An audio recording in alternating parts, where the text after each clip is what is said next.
What's up guys, the Strong Boys 19 here. This is going to be another album review for a new 2021 album, and I'm going to be reviewing the latest album from the band Trivium, entitled In the Court of the Dragon. Now this is the band's 10th studio album, making this their latest to be released through Roadrunner Records, who had been a very consistent band releasing albums through this label, and Josh Wilbur has done the production for this record. This is the follow-up album to their 2020 album, What the Dead Men Say, which in my opinion was a very good album, but I was never agreeing with most fans saying that it's one of the band's best albums, though I do like it for what it is. And as a massive fan of Trivium myself, I think their discography has been one of my favourites, and one of my favourite modern metal bands. This is also the third album in the discography to credit Alex Bent on the drums.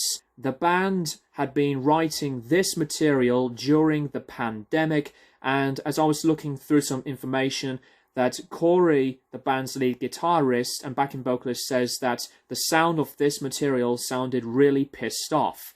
And the band had released a few amounts of singles and music videos along the way, and I'll have to say that my anticipation was very, very high, because I was expecting a difference and maybe a more admirable album of this than what the last album was.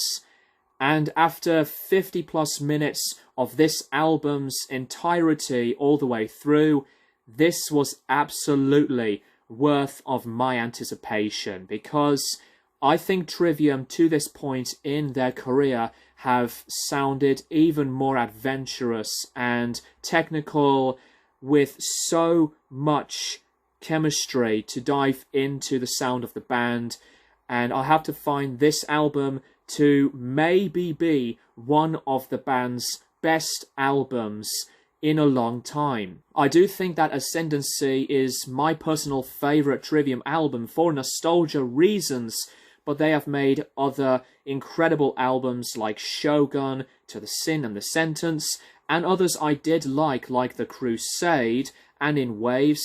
But I think this album, In the Court of the Dragon, does have a variety on delivery and a lot to really absorb and talk about. First track on the album of X, or just 10 if you want to call it that, hence being this the 10th album, just a very brief beginner of an opener, which is a deep cinematic introduction with some haunting choir vocals and a bit of an atmosphere with some percussion to begin the anticipation, which then leads into the next track, In the Court of the Dragon, the title track, which is an absolute banger of a beginning part of the song, with so many aesthetics on thrash, brutal riffage and drum work. This is an aggressive amount of ability and wicked stellar tightness. There's so much of these blast beats on the chorus and various harmonies with the guitar playings. This is a song that has some diverse structure and breakdown sections to some maddening grooves. This was just an amazing opener with a lot of its delivery, and the vocals from Matt, a lot of these ways onto this album, were defining back into the very early roots again. The next track on the record, Like a Sword Over Damocles, is a more of a mid-tempo mark of territory, making it a tight beginning with some more groovy riffs and tight drumming passages. The verse sections were making a difference with some more of the melody involving some clean vocals and multi-tracked harmonies, big grunty violent tones, and they were diving in numerous ways some more technical arrangements. This is a song that involves some manic guitar solos everywhere, making it so consistent and dramatic all at once. Feast of Fire. This is a very good opening, and this is a song that takes me into, at numerous points, a bit of an In Waves era, and you hear some more of that wonderful bass tones while the verses follow each other, and the less diverse and less monstrous sound was proceeding a lot of these times, but it still has a very catchy beat and groove to it. Melodic sounds of Matt's vocals that were just as brilliant. Really, really good, versatile guitar playing.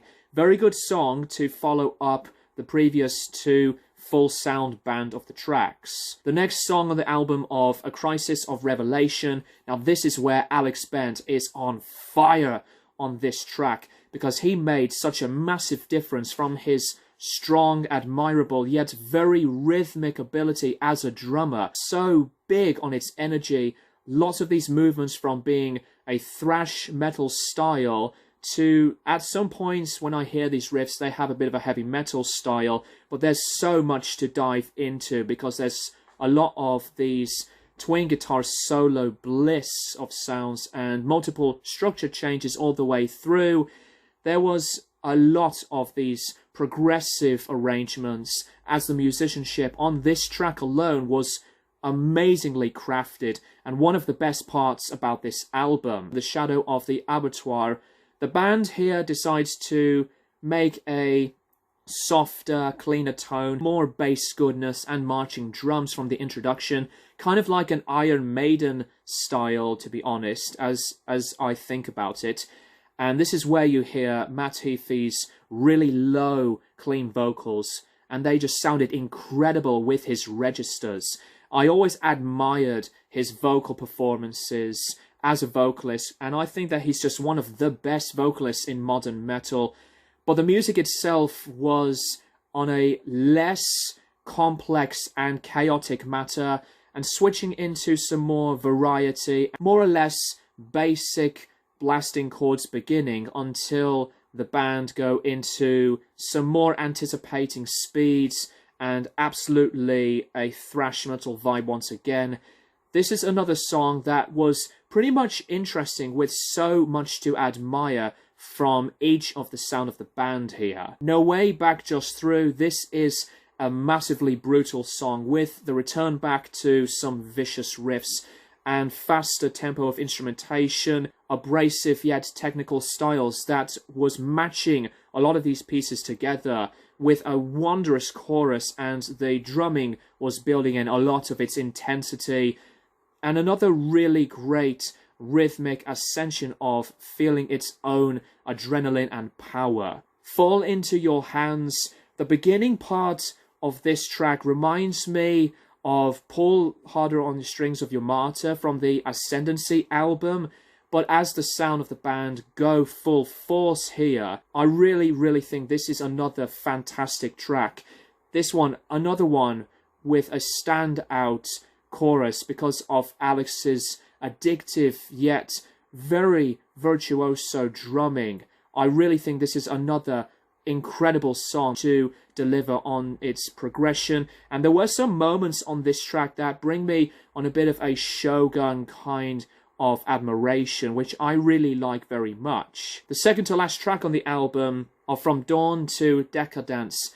This is a number with so much going on. It was blasting all over the place with brutality on the verse sections, and it's just such a complex listen, and then multiplying itself and switching in numerous occasions on more vocal melody, and it was just a powerhouse all into this monster of a track. Really good one to feel so much of one of Trivium's most heaviest moments of this album. And the last track on the record of The Phalanx.